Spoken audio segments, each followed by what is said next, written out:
వరకు వీడు నేను తిరుగుతా ఉంటే పట్టించుకోలేదు, ఇప్పుడు మళ్ళీ ఏంది ఇది నా ఇష్టం, నేను ఎవరితోన్నా పేరు పెట్టుకుంటా అన్న రీతిలో ఆమెకి ఇదైంది. దాంతో ఇతను వీళ్ళిద్దరు కలిసి ఒక ప్లాన్ వేశారు, వీడిని లేపేద్దాం మనకి అడ్డుగా ఉన్నాడు అని ప్లాన్ వేసి చంపేయాలని డిసైడ్ అయ్యారు. దాంతో మొన్న యాక్చువల్గా ఈయన దురాజిపల్లి అని సూర్యాపేట జిల్లాలో అక్కడికి ఏదో పనిగా వెళ్ళడానికి బయలుదేరాడు. కానీ వీళ్ళు ముందే ప్లాన్ చేసుకున్నారు కాబట్టి భార్య అతను ఆపింది, పొలంలో పని ఉంది రా, నువ్వు రేపు బోధువు లేరా అని చెప్పి అతన్ని పొలానికి పట్టుకెళ్ళింది. పొలం దగ్గర ఊరు లేరు పక్కన. ఈ లోపల వీడు వచ్చాడు రాపోలు శివ.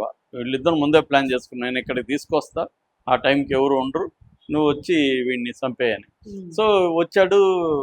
వచ్చినప్పుడు వీడు గొడవ వేసుకుంటాడు కదా, నువ్వు ఎందుకు వచ్చావురా ఇక్కడికి, అది ఇది అంటాడు. అలాగా గొడవ కావాలని వేసుకొని అతన్ని రాయితో కొట్టేకాడికి అతను పడిపోతే లేయాలనుకున్నప్పుడు ఈవిడ గట్టిగా కాళ్ళు పట్టుకుంది, అతన్ని లేవనీయకుండా కాళ్ళు పట్టుకుంటే వీడు బండరాయితో కొట్టి చంపాడు. అంటే వాళ్ళు దారుణంగా అతన్ని పొలంలో పబ్లిక్ ఇద్దరు కలిసి, ఈమె కాళ్ళు పట్టుకునింది, యాక్టివ్గా మాత్రం చంపింది అయితే వాడు. ఎవరు చూడలేదు. పైగా చంపేశారు, ఇతన్ని ఒక దగ్గర పడేసి వెళ్ళిపోయాడు వాడు శివ వెళ్ళిపోయి అక్కడ ఒక చెరువు ఉంది, గుండ్రంపల్లి చెరువు అని. ఆ గుండ్రంపల్లి చెరువు దగ్గర బట్టలు ఫోను అన్నీ అక్కడ వదిలేసి వాడు వేరే బట్టలు వేసుకొని వెళ్ళిపోయాడు. అయితే ఈమె పక్క పొలంలో కొంత దూరంలో ఉంది, అక్కడికి వెళ్ళి మా హస్బెండ్ పొలంకి వస్తానాడు, రాలేదు, ఇంటికి అటు ఫోన్ చేస్తుంటే తీయలేదు, ఏమయ్యాడు, ఇంటికి పోయి కూడా చూశాను, మీకేమైనా కనిపించాడా అని అమాయకంగా పోయి అడిగింది. వాళ్ళు ఇంక వెతకడం మొదలు పెట్టారు. అలా వెతికినప్పుడు దొరికాడు, ఈయన బాడీ కనపడింది.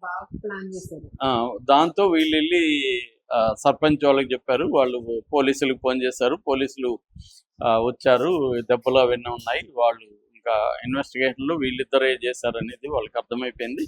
ఈ లోపల అక్కడ బట్టలు ఫోన్ కూడా దొరికింది. దాంతో ఇతన్ని పతంగి టోల్ ప్లాజా దగ్గర పారిపోతుంటే ఈ అబ్బాయిని పట్టుకున్నారు, ఆమెని పట్టుకున్నారు. వాళ్ళిద్దరు కూడా కన్ఫెస్ అయ్యారు, మేమే చంపామని. సో అది బేసిక్గా జరిగిందనమాట. అంటే మనకి చాలాసార్లు చెప్పుకున్నట్టుగా స్త్రీలకి అఫైర్లు ఏర్పడి వాళ్ళు అదేదో వన్ ఆఫ్ ఏ కైండ్, ఎప్పుడో ఒక అఫైర్ ఏర్పడింది, నేను ఇంకా అఫైర్లో ఉండను అని ఇది ఉండి ఒక సెటిల్మెంట్ వస్తే బాగానే ఉంటుంది. కానీ జనరల్గా అఫైర్లు పెట్టుకోవడం అని అలవాటుగా మారినప్పుడు వాళ్ళు ఉండలేరు, ఒకరితో ఉండలేరు. ముఖ్యంగా స్త్రీలలో గమనిస్తే మనం పిల్లలు పుట్టి కొంత వాళ్ళు పెరగడం దాకా వాళ్ళకి భర్తకి మధ్య ఒక ఎమోషనల్ డిస్టెన్స్ అన్నీ వచ్చేస్తాయి, రొమాంటిక్ డిస్టెన్స్ అన్నీ వస్తాయి, రొటీన్గా మారుతుంది. అప్పుడు వాళ్ళకి ఎగ్జైట్మెంట్ కావాలనిపిస్తుంది. తర్వాత ఈజీగా సోషల్ మీడియాలో ఈజీ కాబట్టి ఉమెన్కి డిసైడ్ అయితే సోషల్ మీడియాలో 2 రోజుల్లో దొరుకుతారు, 1 రోజులో దొరుకుతారు. అబ్బాయిలకు కొద్దిగా కష్టం కావచ్చు, కానీ అమ్మాయిలు డిసైడ్ అయ్యారు అనుకో, ఏముంది, అమ్మాయిలను ట్రై చేస్తుంటారు, అందులో ఒకరిని ఓకే చేయడమే కదా వీళ్ళ పని. చూసి అన్ని క్వాలిటీస్ ఉంటే ఓకే చేయొచ్చు, అంతకంటే వీళ్ళు చేయాల్సిన పనిలే, వీళ్ళు యాక్టివ్గా చేయాల్సిన పనిలే, వాళ్ళే వస్తారు, అంటే వలేసి కూర్చుంటే వాళ్ళే పడతారు అన్నట్టుగా. సో అంత ఈజీ అనమాట. అందుకని భర్తలు ఇప్పుడు జాగ్రత్తగా ఉండాల్సిన అవసరం ఉంది. అలాగా భార్యలు రెగ్యులర్గా పేర్లు పెట్టుకొని, మనం ఆ మధ్య కూడా సేమ్ స్టోరీ చెప్పుకున్నాం, వెళ్ళొచ్చిన ఆమెని మళ్ళీ రప్పించాడు, అతన్ని చంపేశారు, సేమ్ అదే అనమాట.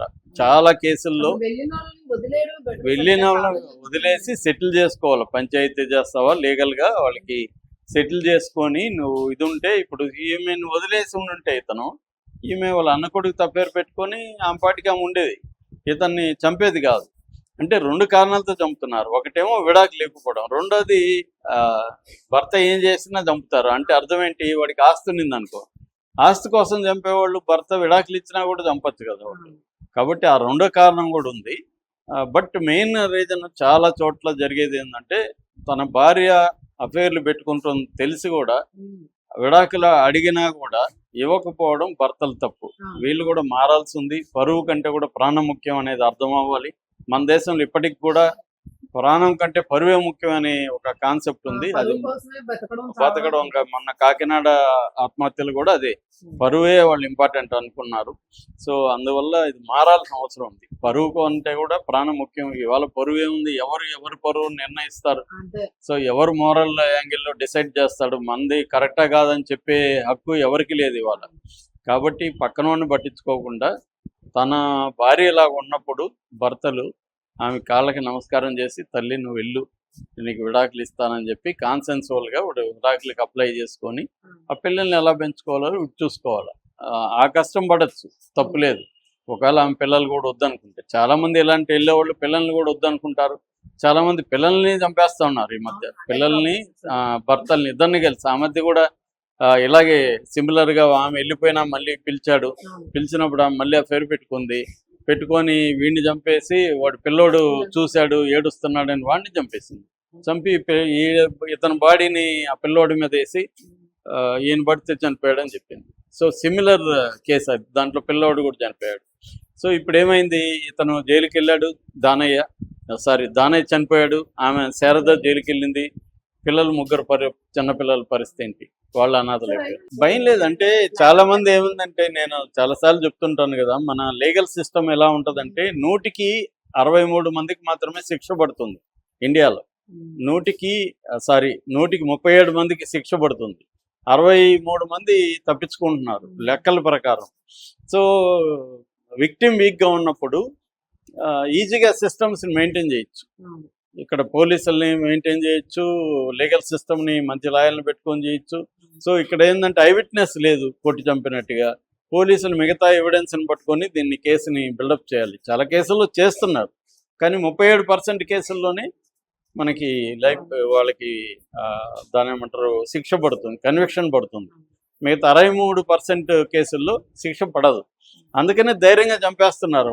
అంటే ఒక 1 మంత్ జైల్లో ఉండొద్దాం, ఏమవుతుంది, క్లియర్ అయిపోతుంది కదా సమస్య అన్న ఒక ధైర్యం వచ్చేసింది. వీళ్ళకిద్దరికి ఉరి శిక్షను లేకపోతే లైఫ్ పడడం అనేది ఎంత పాజిబిలిటీ అనేది చూడాలి. సోషల్ మీడియాలో పలు డిఫరెంట్ అకౌంట్లు ఉన్నాయి.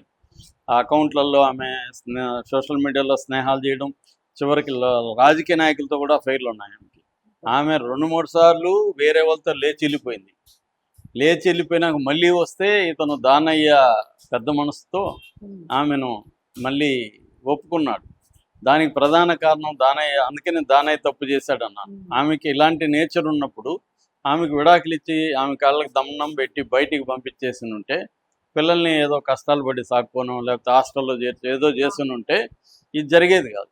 కానీ చాలామంది మగవాళ్ళు చేస్తున్న తప్పే. చాలా హత్యల్లో మగవాళ్ళ వైపు నుంచి ఈ ప్రాబ్లం ఉంది.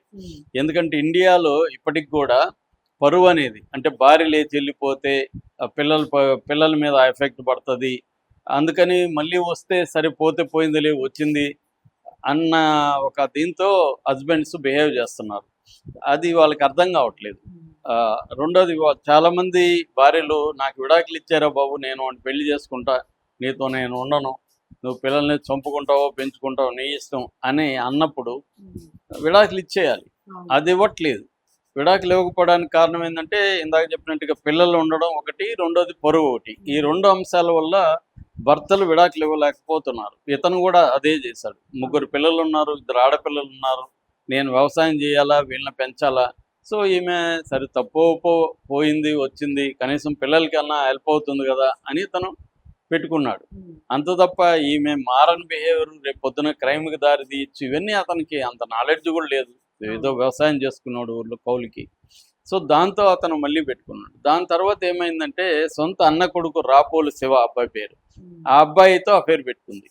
మామూలుగా ఈమెకి అఫైర్లు పెట్టుకోవడం అనేది అలవాటుగా మారిపోయినప్పుడు వాళ్ళకి తనామన ఏముండదు. ఇక్కడ చాలా మామూలుగా ఇన్సెస్ట్ అంటారు దీన్ని, ఇన్సెస్ట్ రిలేషన్షిప్. సో కుర్రవాడు బాగున్నాడు మనతో, మామూలుగా పిల్లలకు కూడా తల్లులతో మగ పిల్లలకి తల్లులతో క్లోజ్గా ఉండడం, ఈడిపల్ కాంప్లెక్స్ అంటారు దాన్ని సైకాలజీలో. సో అలా ఉండడం అనేది ఉంటుంది. ఒక్కోసారి పిన్నితో కూడా బాగా క్లోజ్ అవుతారు. పిన్నితో కొంత చనువు ఉంటుంది. చాలామంది పిన్నితో అఫేర్ పెట్టుకున్న వాళ్ళు బోల్డ్ మంది ఉన్నారు. నేను నా పర్సనల్ లైఫ్లో కూడా నేను చూసాను. పిన్నితో ఓపెన్గా నా కజిన్ ఒక ఆయన కూడా ఓపెన్గా పెట్టుకున్నాడు. అది అందరికీ తెలుసు. కానీ ఎవరు ఏమి మాట్లాడేవాళ్ళు కాదు, ఓపెన్గానే రిలేషన్షిప్ ఉండేది.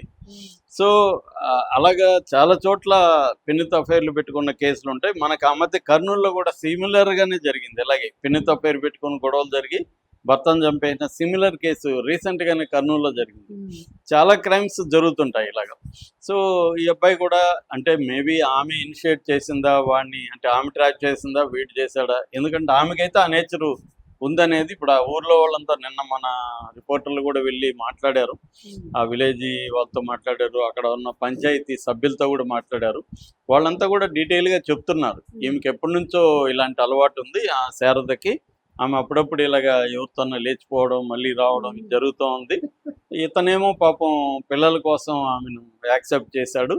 అది ఇప్పుడు ఇతనితోనే పెట్టుకుంది. దాంతో ఇక్కడ ఇప్పటి వరకు పెద్దగా గొడవ పడని దానయ్య సొంత అన్న అనమాట. దానయ్య వాళ్ళ అన్న కొడుకు ఈ అబ్బాయి. సో అన్న కొడుకుతో పేరు పెట్టుకుంటే అతను తట్టుకోలేకపోయాడు. ఇదేంది ఇది అని అతను గొడవ వేసుకున్నాడు వీళ్ళిద్దరితో. సో దాంతో వీళ్ళిద్దరు కోపం వచ్చింది. ఇప్పటి వరకు వీడు నేను తిరుగుతా ఉంటే పట్టించుకోలేదు, ఇప్పుడు మళ్ళీ ఏంది ఇది నా ఇష్టం, నేను ఎవరితోన్నా పేరు పెట్టుకుంటా అన్న రీతిలో ఆమెకి ఇదైంది. దాంతో ఇతను వీళ్ళిద్దరు కలిసి ఒక ప్లాన్ వేశారు, వీడిని లేపేద్దాం మనకి అడ్డుగా ఉన్నాడు అని ప్లాన్ వేసి చంపేయాలని డిసైడ్ అయ్యారు. దాంతో మొన్న యాక్చువల్గా ఈయన దురాజిపల్లి అని సూర్యాపేట జిల్లాలో అక్కడికి ఏదో పనిగా వెళ్ళడానికి బయలుదేరాడు. కానీ వీళ్ళు ముందే ప్లాన్ చేసుకున్నారు కాబట్టి భార్య అతను ఆపింది. పొలంలో పని ఉంది, రా నువ్వు రేపు బోధువు లేరా అని చెప్పి అతన్ని పొలానికి పట్టుకెళ్ళింది. పొలం దగ్గర ఊరు లేరు పక్కన. ఈ లోపల వీడు వచ్చాడు రాపోలు శివ. వీళ్ళిద్దరు ముందే ప్లాన్ చేసుకున్నాను, నేను ఇక్కడికి తీసుకొస్తా, ఆ టైంకి ఎవరు ఉండరు, నువ్వు వచ్చి వీడిని చంపేయని. సో వచ్చాడు. వచ్చినప్పుడు వీడు గొడవ వేసుకుంటాడు కదా, నువ్వు ఎందుకు వచ్చావురా ఇక్కడికి అది ఇది అంటాడు. అలాగా గొడవ కావాలని వేసుకొని అతన్ని రాయితో కొట్టేకాడికి అతను పడిపోతే లేయాలనుకున్నప్పుడు ఈవిడ గట్టిగా కాళ్ళు పట్టుకుంది, అతన్ని లేవనీయకుండా కాళ్ళు పట్టుకుంటే వీడు బండరాయితో కొట్టి చంపాడు. అంటే వాళ్ళు దారుణంగా అతన్ని పొలంలో పబ్లిక్ ఇద్దరు కలిసి ఈమె కాళ్ళు పట్టుకునింది, యాక్టివ్గా మాత్రం చంపింది అయితే వాడు. ఎవరు లేదు, చూడలేదు. పైగా చంపేశారు. ఇతన్ని ఒక దగ్గర పడేసి వెళ్ళిపోయాడు వాడు శివ వెళ్ళిపోయి అక్కడ ఒక చెరువు ఉంది, గుండ్రంపల్లి చెరువు అని. ఆ గుండ్రంపల్లి చెరువు దగ్గర బట్టలు ఫోను అన్నీ అక్కడ వదిలేసి వాడు వేరే బట్టలు వేసుకొని వెళ్ళిపోయాడు. అయితే ఈమె పక్క పొలంలో కొంత దూరంలో ఉంది. అక్కడికి వెళ్ళి మా హస్బెండ్ పొలంకి వస్తానాడు, రాలేదు, ఇంటికి అక్కడ ఫోన్ చేస్తుంటే తీయలేదు, ఏమయ్యాడు, ఇంటికి పోయి కూడా చూశాను, మీకేమైనా కనిపించాడా అని అమాయకంగా పోయి అడిగింది. వాళ్ళు ఇంక వెతకడం మొదలు పెట్టారు. అలా వెతికినప్పుడు దొరికాడు.